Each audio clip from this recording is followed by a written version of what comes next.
À la requête du procureur du roi de Bruxelles, la police nous demande de diffuser l'avis suivant. Le 25 février 2013, des caméras de surveillance filment des voleurs en train d'effectuer des retraits frauduleux avec une carte bancaire volée le jour même à Beaumont. Plus tard dans la journée, les voleurs entrent dans le magasin Mobistar de la rue Wayer à Anderlecht. Ils y achètent plusieurs téléphones et continuent à payer avec la carte bancaire de la victime. Mais les faits ne s'arrêtent pas là. 2 jours plus tard, le 27 février, ces mêmes personnes accompagnées de 2 complices reviennent et attaquent le commerce. Le premier auteur braque immédiatement le gérant et lui porte un violent coup de crosse au visage. Il recevra aussi des coups de poing et des coups de pied.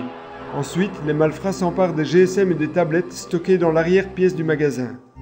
Ils prennent finalement la fuite à bord d'une Audi A4, un ancien modèle de couleur gris métallisé muni d'une immatriculation sur fond jaune.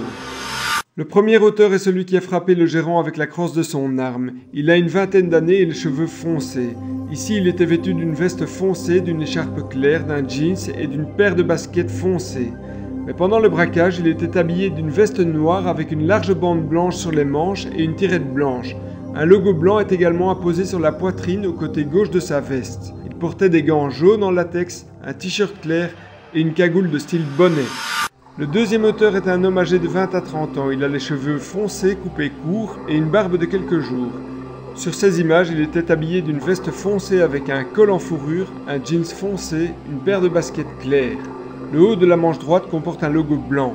Le jour du braquage, il était vêtu exactement de la même façon, mais possédait une cagoule sur la tête et des gants jaunes en latex.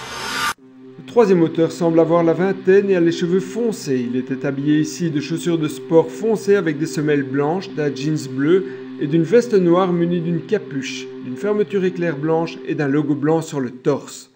Au moment du braquage, il avait simplement changé de veste.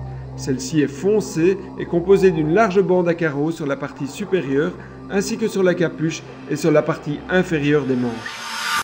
Le quatrième auteur paraît le plus âgé. Il était vêtu d'une veste verte à capuche et d'un jeans.